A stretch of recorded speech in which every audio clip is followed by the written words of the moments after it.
नमस्कार। आज बात करते हैं दीक्षा की आवश्यकता।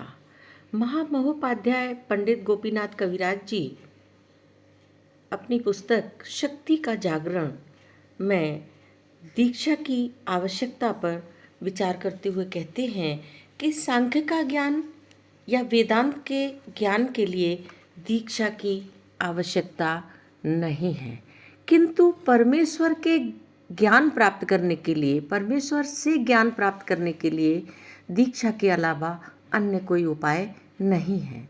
जो ज्ञान परम शिव में नित्य विराजमान है, उसका एक कण शिष्य प्राप्त करता है और उस कण के माध्यम से वह महाज्ञान प्राप्त कर सकता है।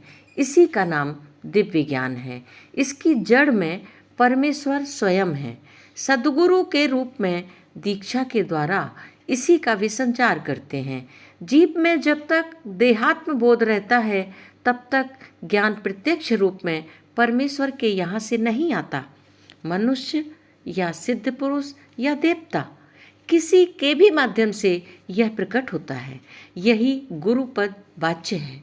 दिव्य गुरु, दिव्य गुरु, इनके नीचे सिद्ध गुरु और फिर मनुष्य गुरु होते हैं। भिन्न भिन्न गुरु होने पर भी गुरु शक्ति एक ही है। साधारण योग्य शिष्य मानवीय गुरु से ज्ञान प्राप्त कर सकता है।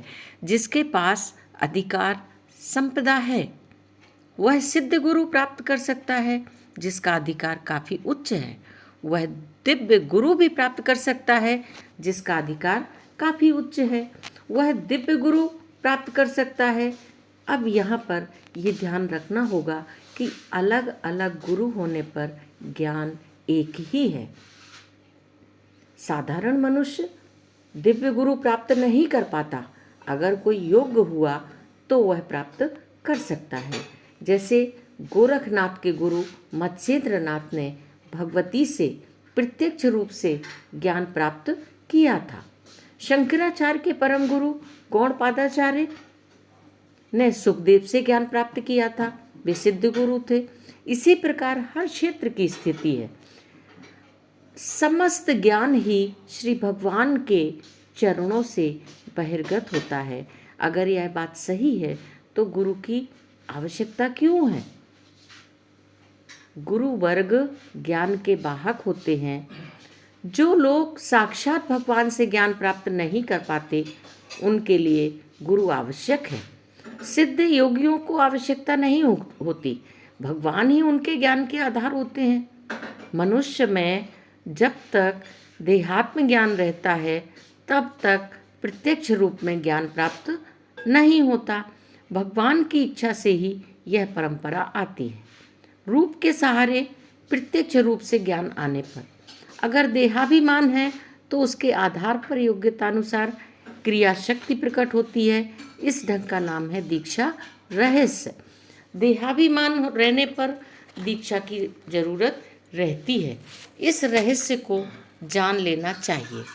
अगर भगवान का शक्तिपात तीव्र होता है तो शक्ति संचार के साथ साथ शिवत्व प्राप्त होता है। कोई प्रयत्न नहीं करना पड़ता। अगर भगवान का शक्तिपात किंचित न्यून हुआ तो साधक में प्रातिव ज्ञान उत्पन्न होता है, अर्थात बाह्य गुरु की आवश्यकता नहीं होती। भीतर से ज्ञान स्वतः उदय होता है। इसे अनौपदेशिक ज्ञान कहते हैं, जिसे प्रातिव कहा जाता है। भगवान का शक्तिपात अगर और भी मृदु हुआ तो अंतर जगत में चिन्मय गुरु का दर्शन होता है। चिन्मय स्वरूप होने के लिए शिष्य ज्ञान प्राप्त करता है।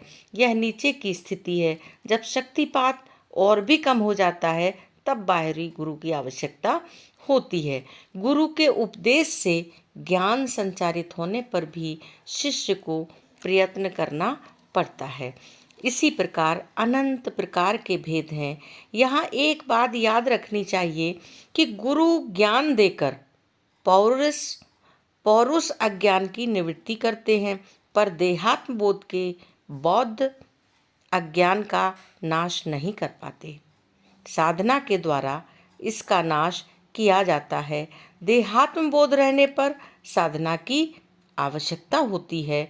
पौरुष अज्ञान की निवृत्ति होने के बाद गुरु कृपा से ज्ञान प्राप्त होता है। देहात्म बोध रहने पर प्राप्त ज्ञान की उपलब्धि के लिए बुद्धि स्थिति साधना की आवश्यकता होती है। अब यहाँ पर महामहोपाध्याय पंडित गोपीनाथ कविराज जी चैतन्य और प्राण का संबंध पर चर्चा करते हुए कहते हैं कि अब चैतन्य, संबित, प्राण और प्रकृति, इसको जानना आवश्यक है। संबित चित्त शक्ति का दूसरा नाम है। चित्त रूप शक्ति एवं चैतन्य एक ही चीज नहीं है। चित्त रूप शक्ति एवं चैतन्य एक ही चीज नहीं है। कारण चित्त भले ही रहे, चैतन्य नहीं भी रह सकता। जिसे हम जड़ पदार्थ कहते हैं, उसमें चैतन्य नहीं रहता, लेकिन उसमें चित्त है। इस विश्व में ऐसा कोई स्थान नहीं है जहाँ चित्त न हो। जड़ पदार्थ और चैतन्य पदार्थों में पार्थक्य है। दोनों में चित्त समरूप होने पर भी चैतन्य पदार्थों में चित्त प्रतिफलित होता है, जड़ पदार्थ में प्रतिफलित नहीं होता।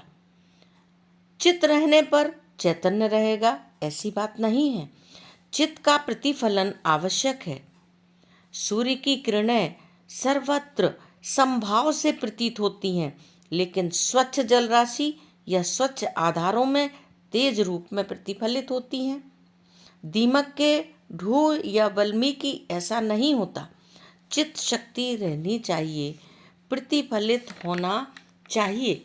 संबित चित्त शक्ति का अपर नाम है। संबित चित्त शक्ति के ऊपर का नाम है। किंतु संबित जब तक संबित रूप में रहता है, तब तक सृष्टि का विकास संभव नहीं है। तंत्र के अनुसार अहम का मूल है, उसके एक ओर आ है। यही विशुद्ध प्रकाश या चित्त शक्ति है। जिसे हा कहा जाता है, वह विमर्श कला है। प्रकाश से विमर्श तक समग्र मात्रिका राशि है। अहम पदवाच्य है। इस विमर्श से क्रमशः प्राणों का विकास होता है। प्राण का विकास न होने पर जड़ देह में अहम बोध अर्थात देहात्म बोध उत्पन्न नहीं हो सकता। 3 अवस्थाओं पर विशेष ध्यान देना चाहिए। प्रथम अवस्था है पूर्ण अहम। इस अवस्था में विश्व अहम के अंतर्गत है, इसीलिए अहम पूर्ण है।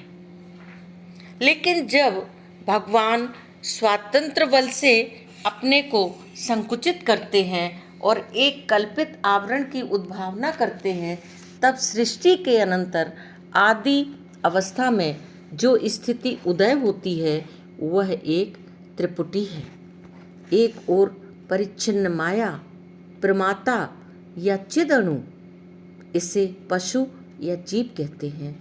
दूसरी ओर विशाल आवरण है। उस वक्त अणुरूपी जीव ही दृष्टा हो जाता है।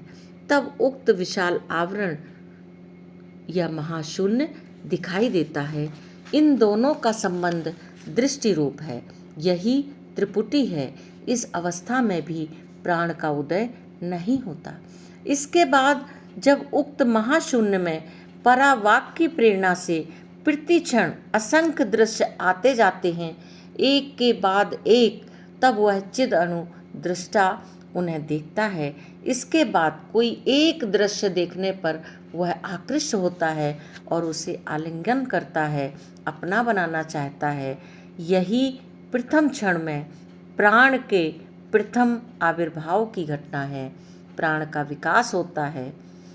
चैतन्य के साथ प्राण का संबंध है, पर विशुद्ध चित्त के साथ प्राण का कोई संबंध नहीं है।